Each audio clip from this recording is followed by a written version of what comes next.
Hi, my name is Gino Piemonte, and on behalf of the Schlumberger Nozzle team, we are going to discuss our senior design project. Within the drilling industry, sections of pipe are threaded together in order to reach deeper underground, like in the picture shown.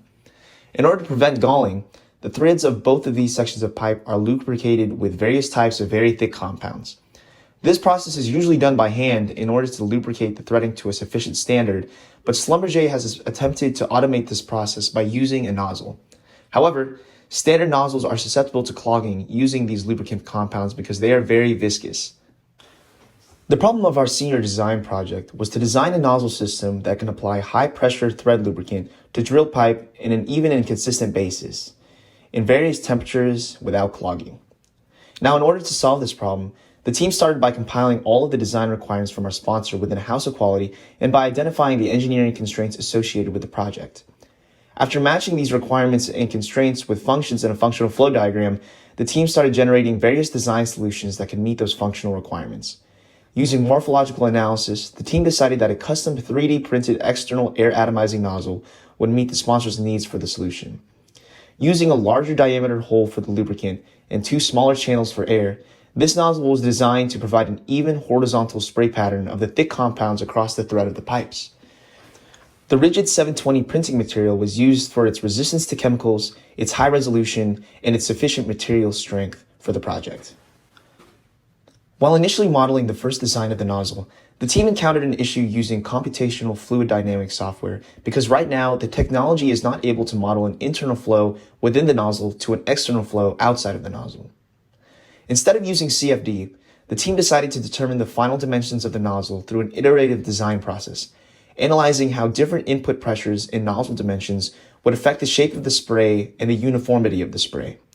Therefore, the team also modeled and designed a testing apparatus that could input both the air pressure and lubricant compound to spray the target. The team was able to print multiple nozzles, varying both the slit thickness and distance from the center at different levels. All of these nozzles were tested at different air pressures, at different lubricant pressures, and at different distances away from the target in order to determine the best results. The spray patterns were measured, collected, and analyzed dozens of times in order to determine the best design. From these tests, it was observed that an increase in compound pressure would generally increase the height of the spray pattern, and an increase in air pressure would generally increase the width. There was one nozzle design that met all the design requirements at specific pressure settings, having a uniform horizontal spread. These are the results in slow motion.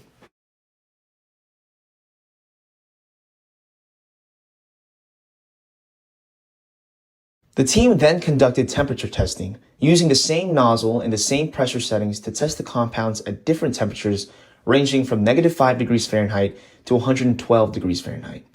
It was determined that there was not a large difference between the spray patterns at different temperatures, and therefore, the nozzle can operate consistently at different temperatures. At the end, the team was able to design a nozzle that does not clog and that operates at extreme temperatures. This nozzle was also easy to fabricate using 3D printing and actually applies an even horizontal spray. From the testing that was conducted, the team was able to provide Schlumberger with a working nozzle prototype, as well as the 3D model used to print the prototype. The team also provided material property information about the compounds that were observed throughout the testing process.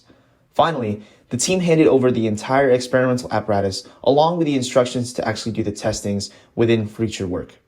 Thank you for watching our virtual project showcase video.